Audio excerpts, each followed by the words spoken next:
The Kerala story film ने left liberal gang की नाक में दम कर रखा है। उन्हें लग रहा है कि इस फिल्म के आने के बाद उनका साम्राज्य समाप्त हो जाएगा। एक तरफ पश्चिम बंगाल में ममता बनर्जी ने फिल्म को बैन किया तो दूसरी तरफ तमिलनाडु में एमके स्टोरी ने भी फिल्म पर प्रतिबंध लगा दिया। इसके पीछे हवाला ये दिया गया कि यह फिल्म एक विशेष समुदाय के खिलाफ है। हालांकि यूपी एमपी सहित कुछ राज्यों ने फिल्म को टैक्स फ्री भी कर दिया और यहाँ ये फिल्म अच्छी खासी कमाई भी कर रही है। राज्य की कानून व्यवस्था पर भी कोई असर नहीं पड़ा।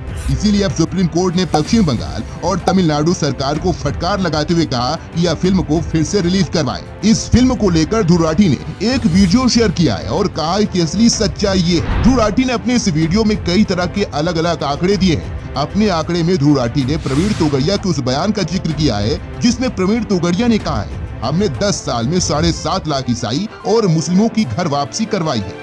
तो आखिर क्या यह बात सच है? क्या केरला स्टोरी फिल्म एक प्रोपेगेंडा है? क्या लव जिहाद जैसी कोई चीज है ही नहीं? सरकारी आंकड़े क्या पूरी तरह से सच होते हैं? जानेंगे आज की इस वीडियो में। तो दोस्तों बने रहिए हमारे साथ वीडियो के अंत तक। और हाँ, कमेंट में भारत माता की जय अवश्य लिखें। पहले द कश्मीर फाइल्स और अब द केरला स्टोरी। इन दोनों ही फिल्मों में एक चीज कॉमन है और वह यह है कि यह फिल्में अत्याचार के खिलाफ बनाई गई है। ये उन लोगों पर बनाई गई है जिनकी आवाज कभी दबा दी गई।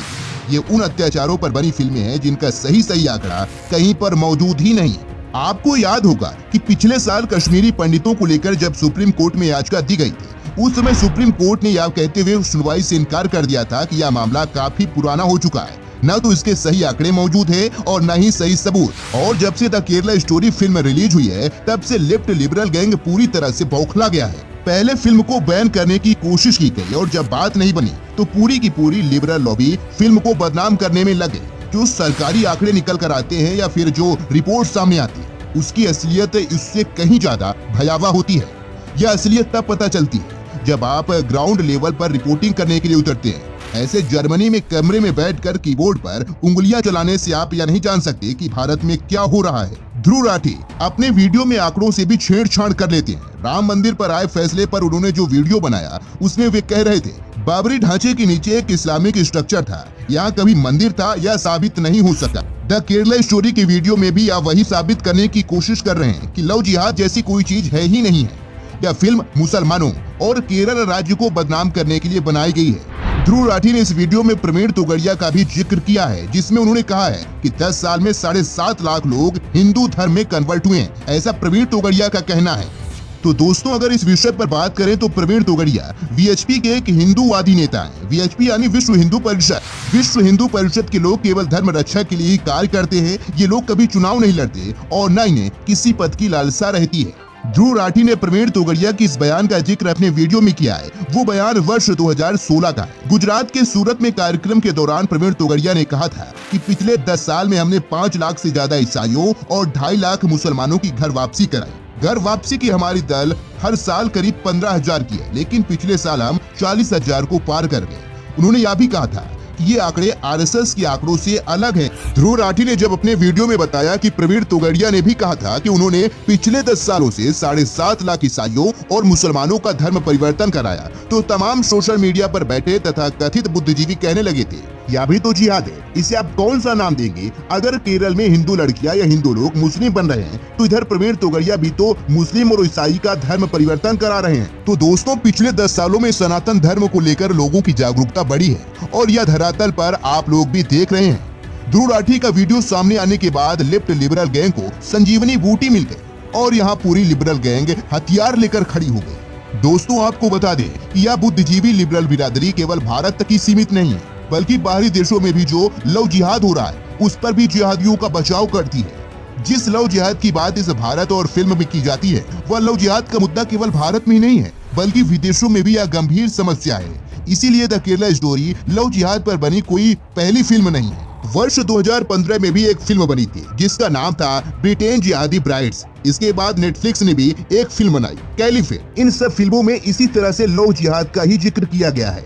इसके अलावा ब्रिटेन के गृह मंत्री ने पिछले दिनों यह मुद्दा भी उठाया था। उन्होंने अपने बयान में कहा था कि ब्रिटेन में एक ग्रूमिंग गैंग सक्रिय है जो छोटी छोटी गैर मुस्लिम नाबालिग लड़कियों को अपना शिकार बना रहा है। उनके इस बयान के बाद सरकार हरकत में आई और ब्रिटेन में अब इस पर कानून बनने भी जा रहा है। दोस्तों प्रवीण तोगड़िया ने जिस धर्मांतरण की बात की है जिसे घर वापसी भी कहते हैं और लव जिहाद, इसमें क्या अंतर है यह जानना भी बेहद जरूरी है।